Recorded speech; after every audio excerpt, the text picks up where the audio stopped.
আচ্ছা, এখান থেকে নাকি স্বর্গে যাওয়ার একটা সিঁড়ি ছিল। হ্যাঁ, স্বর্গে যাওয়ার সিঁড়ি মনে করি এই দিক দিয়ে ওইটা আসলো, সেটা এখন ভেঙে চুরে শেষ ভেঙে গেছে না? কিছু অংশ আছে, মিথ্যা কথা কয়ে লাভ নেই, কিছু অংশ আছে।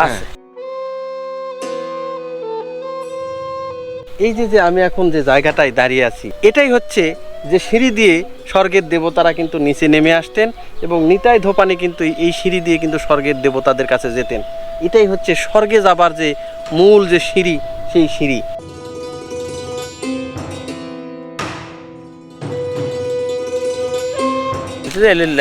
ঘাট আসলো। আচ্ছা, আর বেহুলা কিন্তু বাসর শুনছি যে বেহুলার সুন্দরী একটি এসে ধোপার ঘাটত কাপড় ধুচ্ছিল, হ্যাঁ তাই শুনিচ্ছিল।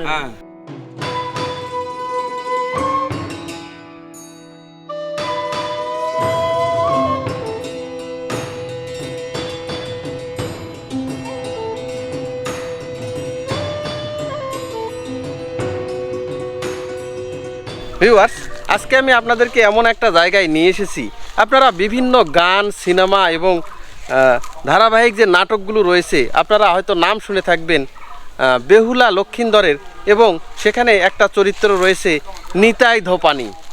সেই নিতাই ধোপানির ঘাট যেখানে, সেখানে কিন্তু আজকে আমি আপনাদের নিয়ে এসেছি। এখানেই রয়েছে স্বর্গে যাবার সিঁড়ি, সত্যযুগের যে কাহিনী, এবং আমরা ইতিহাস ঘেঁটে যেটা পাই যে বেহুলা লক্ষিন্দরকে যিনি বাঁচিয়েছিলেন, যিনি স্বর্গে দেবতাদের কাছে নিয়ে গিয়েছিলেন, সেই নিতাই ধোপানি, যার সহায়তায় কিন্তু বেহুলা লক্ষিন্দর কিন্তু বেঁচে ফিরেছিলেন, সেই নিতাই ধোপানির যে ঘাট রয়েছে সেই ঘাটে কিন্তু আমি আপনাদেরকে নিয়ে এসেছি। আজকে থাকুন আমার সঙ্গে, আমি সব কিছু বিস্তারিত তুলে ধরবো। আজকের এই নিতাই ধোপানির ঘাটের স্বর্গে যাবার যে সিঁড়ি, সেই সিঁড়ি কিন্তু আপনাদেরকে আমি দেখাবো। আচ্ছা, ওই যে ওখানে যেটা জায়গাটা আছে, এটা কি জায়গা বাবা? এই যে উঁচুটা, হ্যাঁ হ্যাঁ হ্যাঁ, ওটা বেহুলা লক্ষিন্দারের বাসর করে ধোপার ঘাটি, ওটা মানে ওই কাপড় তোপড় নিতাই ধোপানির ঘাট না? ও আচ্ছা, এখানে নাকি কি হয়, এখানে ঘটনাটা কি? এখানে তো তেমন কিছু তো আর, ওখানে নাকি স্বর্গে যাওয়ার বলে সিঁড়ি আছে। ওই সিঁড়ি মানে কি আগেকার ওই গাঁথনি টাতনি, ওই পুরাতন গাঁথনিগুলো হ্যাঁ হ্যাঁ হ্যাঁ, অনেকে বলে এটাই নাকি স্বর্গে যাবার সিঁড়ি আসলে। এখন সেটা এখন তো মানুষ বলে আর কি, হ্যাঁ হ্যাঁ, আগের যুগের কথা। লক্ষিন্দরকে যখন সাপে কাটলো তখন নাকি এটাই তো নদী ছিল, আমরা তো আমাদের শোনা কথা আর কি, এটাই নদী ছিল না?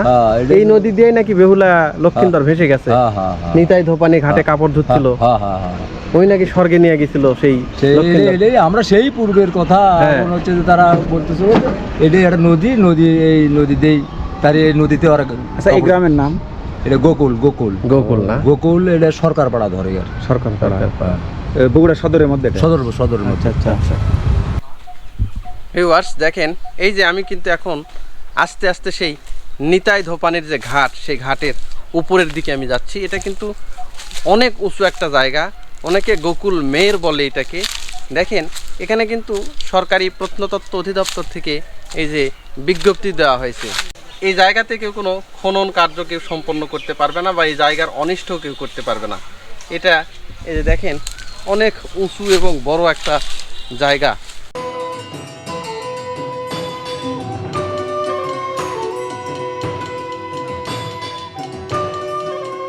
ভিউয়ার্স দেখেন, আপনারা একটু লক্ষ্য করলে বুঝতে পারবেন যে আমি এখন কত উঁচুতে আছি। আর এই যে জমিগুলো চলে গেছে, এখন যেটা জমি দেখতে পাচ্ছেন, কিন্তু আজ থেকে হাজার হাজার বছর আগে এটা কিন্তু জমি ছিল না। এটা হচ্ছে যে প্রকাণ্ড একটা সাগরের মতো একটা বিল ছিল, এই পাশ দিয়ে কিন্তু প্রকাণ্ড একটা নদী বয়ে গেছে। সব সময় যেখানে জল বেঁধে থাকতো, পানি থাকতো, এই জায়গাগুলো দিয়ে কিন্তু নৌকা চলাচল করতো।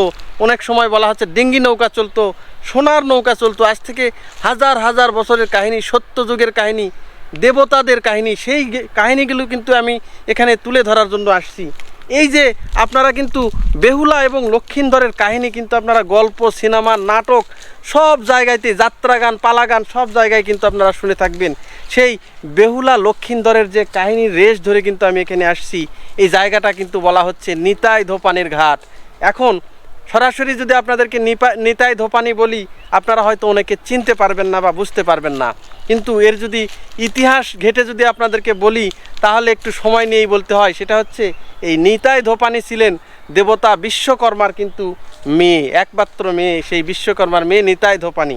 এই নিতাই ধোপানি কি করতেন, ইনি দেবতা যারা ছিলেন, স্বর্গের যারা দেবতা, যেমন মহাদেব শিব ছিলেন, লক্ষ্মী ছিলেন, সরস্বতী ছিলেন, এদের কিন্তু কাপড় ধুতেন। এই নিতাই ধোপানির সাথে সেই দেবাদিদেব মহাদেবের এদের সাথে কানেকশান ছিল। তখন এই কাপড় ধোয়ার যে স্থান, দেবতাদের যে কাপড় ধোয়ার যে জায়গা, সেই জায়গাটা কিন্তু এটা। এর মধ্যে কাহিনী চলে আসে যে বেহুলা লক্ষিন্দরের কাহিনী। এটা কিন্তু আমরা সবাই জানি যে লক্ষিন্দরকে কিন্তু সাপে দংশন করেছিল এবং কলার ভেলায় কিন্তু তাকে ভাসিয়ে দেওয়া হয়েছিল। যখন ভাসিয়ে দেওয়া হয়েছিল, বেহুলা তার মৃত স্বামী লক্ষিন্দরকে নিয়ে এই যে বিলটা দেখতে পাচ্ছেন, এই বিল দিয়ে কিন্তু কলার ভেলায় কিন্তু তার স্বামীকে নিয়ে যাচ্ছিলেন। এবং যেতে যেতে যখন এখানে আসলো, তখন দেখলো যে এখানে একটা মহিলা কাপড় ধুচ্ছেন এবং বেহুলা আস্তে আস্তে তার যে ভেলা, সেই ভেলাটা এই যে নিতাই ধোপানির যে ঘাটটা রয়েছে এখানে কিন্তু এনে তিনি লাগিয়ে দিলেন। নিতাই ধোপানির সাথে বেহুলার একটা সখ্যতা গড়ে ওঠে এবং সেই সখ্যতার বশবর্তী হয়ে নিতাই ধোপানি বেহুলাকে আশ্বস্ত করে যে আমি তোমাকে স্বর্গের যে দেবতা রয়েছে তাদের কাছে কিন্তু আমি তোমাকে নিয়ে যাব। এখানে লক্ষিন্দরকে রেখে বেহুলাকে নিয়ে সে স্বর্গে চলে গেল এবং দেবাদিদেব মহাদেব সেই বেহুলাকে আবার সেই বর দিলেন যে তোমার মৃত যে স্বামী রয়েছে তাকে আমরা আবার সুস্থ করে দিচ্ছি। সেই নিতাই ধোপানির হাত ধরেই বেহুলা কিন্তু তার মৃত স্বামী লক্ষিন্দরকে কিন্তু ফিরে পেয়েছিলেন। আর এই যে দেখেন পাশের যে নিচু জমিগুলো দেখতে পাচ্ছেন, এই জমিগুলো হচ্ছে যে সেই বিল ছিল। আর এই বিল দিয়েই কিন্তু সেই বেহুলা তার মৃত স্বামী লক্ষিন্দরকে নিয়ে কলার ভেলায় কিন্তু ভেসে যাচ্ছিল এবং এই জায়গাটা হচ্ছে নিতাই ধোপানির ঘাট। এই ঘাটে এসে তার ভেলাটা কিন্তু আটকিয়ে যায়। এখানেই রয়েছে স্বর্গে যাবার যে সিঁড়ি, সেই সিঁড়ি কিন্তু আমি আপনাদেরকে এখন দেখাবো। তো চলুন আস্তে আস্তে যাওয়া যাক সেই স্বর্গে যাবার সিঁড়ির দিকে। এই যে দেখেন কি একটা প্রকাণ্ড উঁচু একটা জায়গা, আর বিভিন্ন লতা পাতায় কিন্তু ছেয়ে গেছে এই জায়গাটা। আর এখানে কত উঁচুতে, মনে হয় যে আস্তে আস্তে আমি স্বর্গে চলে যাচ্ছি, এইরকম একটা উঁচু জায়গায় কিন্তু আমি যাচ্ছি। এই যে দেখেন এখানে একটা খেজুর গাছও রয়েছে, অনেক বড় একটা খেজুর গাছ। আর এখানে দেখেন অসংখ্য ইট কিন্তু পড়ে আছে আর ভেঙে ভেঙে গেছে। অনেক সময় গোপনে কিন্তু এইগুলোতে খননও করে লোকজন। ভিউয়ার্স, এই যে দেখেন আমি যেদিক দিয়ে যাচ্ছি, এখানে নাকি যে এখনো অসংখ্য সাপ বের হয়, যে আর সাপের বের হওয়ার যে কাহিনী সেইগুলো তো থাকবেই, কারণ এটা বেহুলার সাথে জড়িত। বেহুলা এবং লক্ষিন্দর, পদ্মা দেবী, যে তাদের সঙ্গেই যে এই গল্পের সাথে জড়িত। এখন এইগুলোতে সাপ বের হবে, এটা তো স্বাভাবিক, কারণ এখানে নাকি যে সাপগুলো বের হয় সেগুলো নাকি আবার স্বাভাবিক সাপ না। এইগুলো আবার দেখা যায় যে জিনের মতো সাপ, যেগুলো আলো বের হয়, এই ধরনের কিছু সাপ নাকি এখান থেকে বের হয়, যেগুলো রাতের অন্ধকারে দেখা যায়, দিনের বেলাতেও দেখা যায়, যেগুলো সাপকে কেউই কিন্তু মারে না। আর দেখেন কি একটা উঁচু এবং রহস্যজনক জায়গা। ইঁটগুলো দেখেন এখনও কিন্তু ক্ষয়ে ক্ষয়ে যাচ্ছে, মাটির সঙ্গে মিশে যাচ্ছে, কিন্তু এইগুলোতে কিন্তু খনন কার্য কেউ করতে পারে না। বা সরকার কিন্তু এইগুলো প্রত্নতত্ত্ব যে অধিদপ্তর রয়েছে, সেই প্রত্নতত্ত্ব অধিদপ্তরে কিন্তু আন্ডারে নিয়ে নিয়েছে। এই যে দেখেন যে জায়গাগুলো রহস্যজনক একদম জায়গা, বড় বড় সব গর্ত হয়ে আছে। এই যে দেখেন এই গর্তগুলোতে, এই যে দেখেন এদিক দিয়ে কী জানি যাওয়া আসা করে, এই দেখাই যাচ্ছে যে এখানে কিছু আছে। এই যে মাটিগুলো দেখেন কি জানি সাপ টাপ অনেক কিছু যাওয়া আসা করে, মাটিগুলো তেল তেলে। এই জায়গাগুলোতে রহস্যজনক জায়গা, আর সেই জায়গাতেই কিন্তু আপনাদেরকে নিয়ে আসছি। এবং আমি এই দিক দিয়ে কিন্তু এই যে স্বর্গে যাবার যে সিঁড়ি, সেই স্বর্গে যাবার সিঁড়িতে কিন্তু আপনাদেরকে আমি নিয়ে যাচ্ছি। এখানে মোশাররফ ভাই কিন্তু ওই যে চলে গেছে। ভাই কি যাওয়া যাবে? ভাই হ্যাঁ? না আসাই ভালো। হ্যাঁ, তবে আসতে পারবেন, হ্যাঁ পা তো আটকাতে পারবেন না। আস্তে আস্তে যদি হ্যাঁ, দেখতেছি তো খুব উঁচু এবং রসু। এখানে আর একটা বিষয়, হ্যাঁ আসেন আমি বলতেছি। আচ্ছা আচ্ছা যাচ্ছি, দেখি। আমি তো শুনে আপনি ওখানে থাকেন, আমি একা একাই যেতে পারতেছি না তো। ভাই এখানে ওরে বাবা রে বাবা, সাপ আছে কিন্তু। হ্যাঁ এখানে যে গর্তটা, ওইদিকে সাপ আছে, নিশ্চিত সাপ আছে ওখানে, সাপ আছেই তো। নিশ্চিত ওখানে সাপ আছে। এই যে দেখেন আমি যে স্বর্গে যাবার যে সিঁড়ি, সেই সিঁড়িতে কিন্তু আমরা এখন যাচ্ছি, সিঁড়িতেই কিন্তু উঠতেছি। ভাই হ্যাঁ এখানে আসার সময় একজন বললেন হ্যাঁ আমাকে হ্যাঁ, যে এই উপরে উঠে যাবেন, আচ্ছা অনেক কষ্ট হবে, উঠে যা দেখবেন যে এখানে দেখবেন ইটের গাঁথনি হ্যাঁ বা এমন ভাবে যে এটি চাকচিক্যময়, এখান থেকে শুরু করা হ্যাঁ এই 300 ফিট নিচ পর্যন্ত যে নদী ছিল, হ্যাঁ এটা বলে নাকি সেই সুন্দর একটি ঘাট ছিল। যুগের কালের পরিবর্তনে হ্যাঁ খানিক মাটি চাপা দিয়ে পড়েছে, কিন্তু এখন ওই যে যে অংশ রয়েছে। হ্যাঁ আর এখানে বলে রেখে এখনো হ্যাঁ যারা তুলে রাশি হ্যাঁ। এই ব্যক্তিগুলো বলে দেখতে পাই ঠিক এই জায়গাতেই, এখান থেকে চোখ যতদূর যায় আসমানের দিকে হ্যাঁ। পুরোটাই বলে স্বর্ণের সিঁড়ি। সিঁড়ি, কিন্তু ঝুলন্ত অবস্থায় আছে। আর এদিক দিয়ে বলে নাকি দেবদেবীরা আজও বলে আসা যাওয়া করে। হ্যাঁ এই ধরনেরই তো আছে। ওরা জবিনেতে আসে হ্যাঁ। এখানে। আর একটা কথা হচ্ছে এই নদীটা ছিল পবিত্র নদী, আচ্ছা মানে পুত পবিত্র। হ্যাঁ। আর ওরা যে দেবদেবীর যে জামা কাপড় বা পোশাক হ্যাঁ এগুলো যে খাসবে, হ্যাঁ এগুলো তো অপবিত্র পানি বা খারাপ পানি ত্যাগ করবে না। হ্যাঁ। এই পৃথিবীর ভিতর একমাত্র ভালো জায়গা, পবিত্র জায়গা, হ্যাঁ। স্থান হচ্ছে আমি আপনি যেখানে দাঁড়িয়ে রয়েছি। হ্যাঁ। আর এখানে যে একজন দেব যার নাম হচ্ছে বিশ্বকর্মা, বিশ্বকর্মা, তার কিন্তু একমাত্র সেই সুন্দরী মেয়ে, সেই নিতাই ধোপানি। আচ্ছা। তিনি কিন্তু সেই স্বর্গীয় যত দেবদেবী হ্যাঁ। সবার কিন্তু কাপড় কাচতেন। আচ্ছা। আর এই সিঁড়ি দেয় বলে নাকি নামে আসতেন, কিন্তু আমি দেখতে পাচ্ছি না। আচ্ছা। কিন্তু যারা তুলে রাশি হ্যাঁ। তারা কিন্তু দেখতে পাই এখনো দেখতে হ্যাঁ। পাই। এখানে যে আসতে একটা চাষিও বললো যে হ্যাঁ, বা হ্যাঁ। আমি নিজে চোখে দেখেছি। তাই বলে আচ্ছা। কি চাষি? তো বারে ওখানে দেখা যায় খালি চাকচিক্য করে রাত্রে। আচ্ছা। একদিন আমি গেলাম, আমরা কয়েকজনে গেলাম, হ্যাঁ যে যদি দেখি স্বর্গের যাওয়ার মতো সিঁড়ি। আমরা শুনেছি যে স্বর্গের জায়গা দেবতার আসা যাওয়া করে, হ্যাঁ। ঠিক নিজে চোখে দেখেছি, কিন্তু সেই স্থান হচ্ছে এখানে। ওরে এখন যে ইট পাটকাল দেখা পাচ্ছি, হ্যাঁ। এটার উপর অংশটা এটা পুরোটাই স্বর্ণের। হ্যাঁ বা এখানে আর একটা বলছে যে স্বর্ণ হলে তো মানে একরকম আচ্ছা। লাল বা একটা ইয়া হবে, হ্যাঁ। কিন্তু বলতে যে সাদা ঝিকঝাক ঝিকঝাক করে। আচ্ছা। মানে মনে হচ্ছে যে যেমন বগ আছে, সাদা বগ পাখি, হ্যাঁ, হ্যাঁ। একটু সাদা ধবধবে আচ্ছা। সেই সিঁড়িগুলো।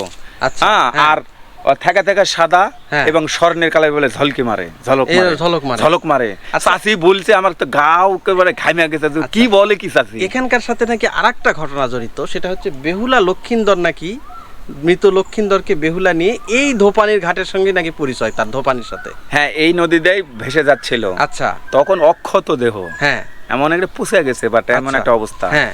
তো তখন তিনি দেখতেছেন হ্যাঁ। যে তিনি খায়া না খায় অনেক দিন ধরে এই নদীতে ঘুরতেছে। আচ্ছা। তো এই কিনার থেকে দেখতেছে যে একজন খুব সুন্দরী একটা মেয়ে হ্যাঁ। কাপড় খাসতেছে আচ্ছা। নির্জন জায়গাতে। হ্যাঁ। তখন আর একটি মনের ভিতরে একটা ইয়া হয় যে সেখানে যাইতো। হুম। তখন এই কথাবার্তা পরিচয় হতে দুজনের প্রতি একটা ভালোবাসার সৃষ্টি হতো। আমি সংক্ষেপে বলতেছি। হ্যাঁ। সেখান থেকেই বলে যে মা তোমার কি খবর? তখন প্রথমে মা বলে ডাকতে, তুমি হ্যাঁ। বলছে তুমি আমাকে মা বলে ডাকলে? হ্যাঁ। যে হ্যাঁ, আমি অনেক বিপদে আছি মা, আমাকে কি আপনি একটু বুদ্ধি পরামর্শ দেবে? আমি তো মেয়ে মানুষ, কোথায় যাব, কি করব, হ্যাঁ। কি হেল্প করতে পারি? তো এটা হচ্ছে আমার স্বামী। তো কো স্বামী? হ্যাঁ। তো বলছে হাড্ডি গুড্ডি মাংস এগুলো আমার স্বামী আচ্ছা। লক্ষিন্দর। হ্যাঁ। তো মা, আমি আমার স্বামীকে প্রাণ ফেরানোর জন্য হ্যাঁ। আমি আজ 6 মাস 1 বছর ধরে এইভাবে এই ভেলার ছেড়ে ঘুরতেছি। আচ্ছা। তো একটু হেল্প। তো অনেক সময় কান্নাকাটি করে তারও মন নরম হয়েছে। হুম। তখন সে পরিচয় দিয়েছে যে আমি স্বর্গের দেবদেবীর আমি কাছে থাকি। হুম। তো তিনি ইচ্ছা করলেই সব সম্ভব। আচ্ছা। তাহলে মা আমাকে সেখানে নিয়ে যাবেন, বা বোন মা যাই বলেন। হ্যাঁ। তো তার ভালোবাসা ধরেই হ্যাঁ। এই সিঁড়ি দিয়েই এই সিঁড়ি দিয়েই ওই আঁচলত বেঁধে হ্যাঁ। ওই হাড্ডি মাংস নিয়েই হ্যাঁ। চলে যায় সেই 7 আসমান জমিনের উপরে দেবতাদের আস্তানায়, দেবতালয়ে। সেখানে যাওয়ার পরে হ্যাঁ। পর্যায়ক্রমে হ্যাঁ। সেখানে থেকে মনে করেন যে তার স্বামীকে এক সময় ভালো করে নিয়ে হ্যাঁ। আবারও এই নদীতে এখানেই নামে। আচ্ছা। এখানেই নামে। আর আপনাকে আর একটা কথা বলি। হ্যাঁ। ঠিক আমরা যেই স্বর্গীয় শ্রেণীতে এখন অবস্থান করতেছি, হ্যাঁ। নিতাই ধোপানির ঘাট, হ্যাঁ। এখান থেকে মাত্র ½ কিলো নয়, ওই যে আমি দেখতে পাচ্ছি যে পাড়ার শেষেই হ্যাঁ। এখানে সেই বেহুলা লক্ষিন্দরের সেই লোহার বাসর ঘর। এখানেই এই গ্রামে ওই যে আমি দেখতে পাচ্ছি ক্যামেরার পিছনে বুঝতে পারছি। পাশাপাশি, এটা হচ্ছে পূর্ব পার হ্যাঁ, হ্যাঁ। আর পশ্চিম পার, কিন্তু ওই বাসর ঘরেই যখন সাপে কাটলো, জি, জি। তখন এই নদীতে উনি ভেলা ভাসিয়ে নিয়ে ভাসতে যাচ্ছিল। ভাসতে, হ্যাঁ। আচ্ছা। মানে এক সময় ওদিকটা ভাষা চলে গেছিল বহু দূর, ভারতবর্ষ বিভিন্ন জায়গায়। তো বিশাল একটা বিল ছিল, নদী ছিল, নদী মানে আপনারা জানেন যে বগুড়া উত্তরবঙ্গে একটা বড় একটা যে নদী, তার নাম হচ্ছে করতোয়া নদী। হ্যাঁ। ঠিক এই গোকুল, এটা হ্যাঁ। এই গোকুল গ্রামের যে আমার নিজ দিয়ে যে এটা একটা নদীর শাখা ছিল। হ্যাঁ। এখন যে ঢাকা রংপুর যে হাইওয়ে রোড হয়েছে, হ্যাঁ, হ্যাঁ। এই কলেজ স্টোরেজ রয়েছে, হ্যাঁ। এখান থেকে যে এই নদীর সাথে এটা লয় হয়ে গেছিল। আচ্ছা। কিন্তু মাঝখানে এদিক দিয়ে রাস্তা হওয়ার কারণে এটা মরে, মানে এখন আর নদী নাই। কিন্তু এখন ওই যে ধান চাষের আবাদ করা হচ্ছে, হ্যাঁ। এই আর কি। ওরে বাবা, তাহলে তো রহস্যজনক ওরে কাহিনী। ভাই আমি তো মাথা ঘুরে উঠছে, আর এখানে আসা যে আমি দেখলাম যে হ্যাঁ। সাপের কলস হ্যাঁ। এই মোটা মোটা, তাই। তো ওদিকে আর আপনি যায়েন না, না না না, এখান থেকে আপনি একটু প্রাণ লে ফেরত যান, বুঝতে মানে এটা পারছি। অবস্থা খুবই খারাপ। বুঝতে পারছি। এই যে যে আমি এখন যে জায়গাটায় দাঁড়িয়ে আছি, এই গাছের জন্য ভালোভাবে হয়তো দেখাতে পারতেছি না আপনাদেরকে, এটাই হচ্ছে যে সিঁড়ি দিয়ে স্বর্গের দেবতারা কিন্তু নিচে নেমে আসতেন এবং নিতাই ধোপানি কিন্তু এই সিঁড়ি দিয়ে কিন্তু স্বর্গের দেবতাদের কাছে যেতেন। এটাই হচ্ছে স্বর্গে যাবার যে মূল যে সিঁড়ি, সেই সিঁড়ি। এটা কিন্তু সাধারণ ইটের সিঁড়ি কিন্তু মনে হচ্ছে আপনাদের কাছে, কিন্তু এটা নাকি অনেক রাশির লোকজন আছে, এটা নাকি এখনও স্বর্ণের সিঁড়ি তারা দেখতে পায়। অনেক রাতে নাকি এখানে এই স্বর্গ থেকে নাকি অনেক আসমান থেকে নাকি এখানে স্বর্ণের মতো একটা সিঁড়ি নেমে আসে, তারা কিন্তু এটা দেখতে পায়। এটা নাকি সাদা, অনেকে দেখতে পায় সাদা ধবধবে, তার ভিতর স্বর্ণের যে সিঁড়ি সেটা কিন্তু দেখতে পায়। এটাই সেই স্বর্গে যাবার যে সিঁড়ি, সেই স্বর্গে যাবার কিন্তু সিঁড়ি এটা।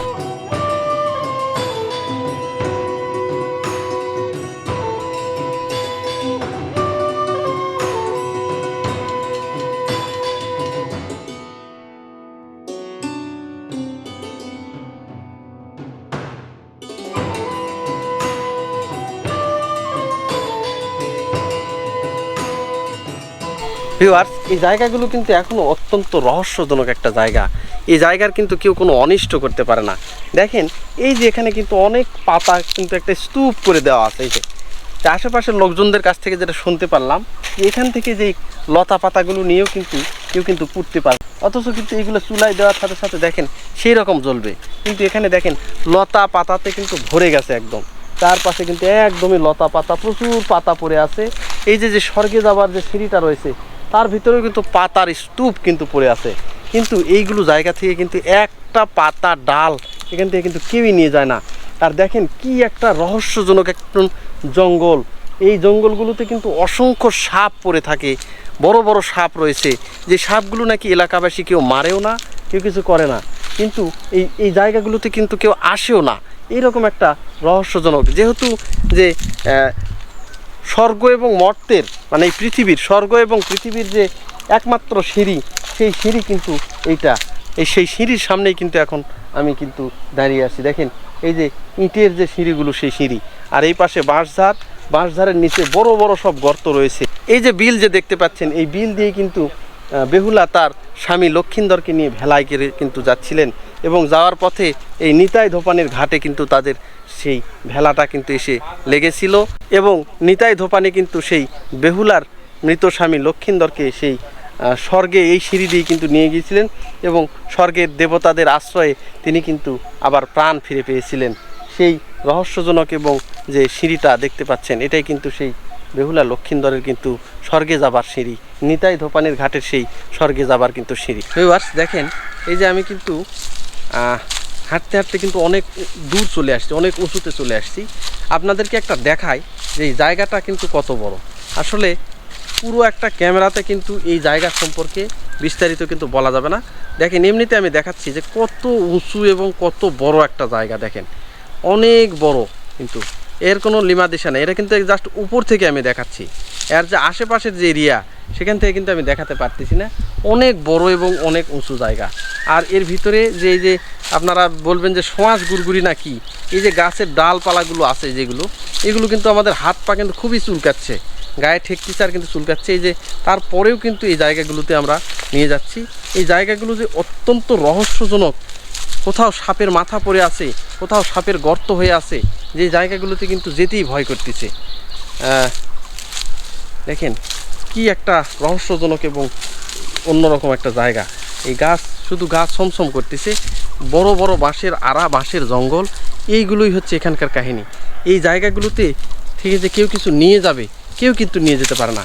আপনাদেরকে আগেও বললাম, দেখেন এখানে গ্রামগঞ্জে কিন্তু লতা পাতা বা খড়ির খুব অভাব, কিন্তু এই জায়গাগুলোতে দেখেন বাঁশের পাতা পড়ে আছে, অন্যান্য পাতা পড়ে আছে, কিন্তু এই জায়গাগুলো একটা কিন্তু এই পাতাগুলো একটা মৃত্যু দুধ। আপনি বাসায় যখন এই পাতা লতাগুলো নিয়ে যাবেন, মনে করবেন যে আপনি সাথে করে মৃত্যুকে নিয়ে যাচ্ছেন, মৃত্যুকে আলিঙ্গন করতেছেন আপনি।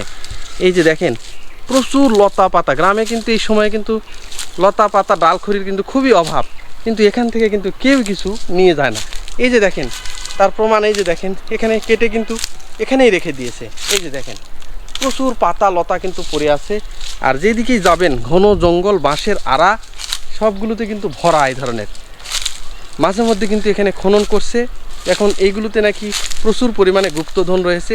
এই যে দেখেন এখানেও কিন্তু এই যে খনন করা হয়েছে, এই যে এইগুলো কিন্তু খুবই রিসেন্ট, মানে 7 দিন 5 দিন 10 দিনের মধ্যেই কিন্তু এগুলো কিন্তু খনন করা হয়েছে। উঁচু একটা ভিটা, চারিদিকে শুধু রহস্য। যেহেতু এটা হচ্ছে স্বর্গে যাবার যে সিঁড়ি, সেই স্বর্গে যাবার কিন্তু সিঁড়ি রয়েছে এখানে। এবং অমর কাব্য যে বেহুলা লক্ষিন্দরের যে কাব্যগ্রন্থ, সেখানে যে নিতাই ধোপানি, সেই নিতাই ধোপানির কিন্তু ঘাট রয়েছে, ঘাট এটা সেই নিতাই ধোপানির ঘাট। এবং সেই ঘাট থেকে কিন্তু স্বর্গে যাবার যে সিঁড়ি, সেই সিঁড়ি কিন্তু এখানে রয়েছে। এটা কিন্তু খুবই রহস্য। দেবাদিদেব দেবতারা নাকি এখানে এখনও ঘোরাফেরা করে।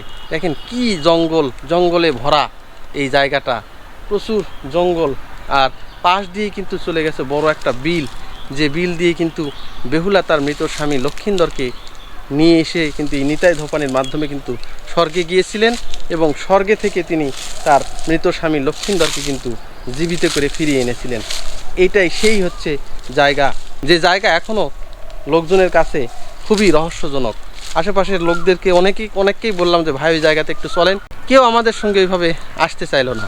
দেখেন অনেক বড় একটা জায়গা, বিশাল একটা জায়গা, যেখানে শুধুই এখন ধু ধু করতেছে পাখির কলরব, পাখির ডাক, আর সাপ পোকামাকড়ে কিন্তু ভরা। মাঝে মধ্যে এরকম বড় বড় একটা একটা গাছ দেখতে পাবেন। এই যে গাছ দেখেন, অনেক বড় বড় গাছ। এই গাছের শিকড় বাকড়ের নিচে গর্ত রয়েছে, যেগুলোতে নাকি বড় বড় সব সাপ বের হয়। সেই সাপগুলো নাকি এই দিক দিয়েই ঘুরে বেড়ায়। আর এই যে যে জায়গাটা দেখতে পাচ্ছেন এই পাশে, এটাই হচ্ছে যে স্বর্গে যাবার যে সিঁড়ি, সেই সিঁড়ি কিন্তু এই যে দেখেন কত উঁচুতে এখন আমি দাঁড়িয়ে রয়েছি। এই যে দেখেন,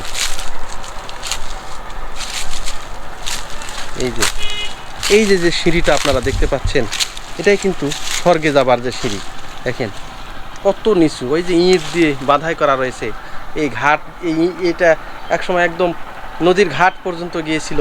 এখানেই বসে নিতাই ধোপানি যে স্বর্গের যে দেবতাগুলো আছে তাদের কাপড় ধুতেন, এবং এই দিক দিয়েই স্বর্গের দেবতারা কিন্তু যাওয়া আসা করতেন। এটাই সেই রহস্যজনক নিতাই ধোপানির ঘাট এবং স্বর্গে যাবার সিঁড়ি।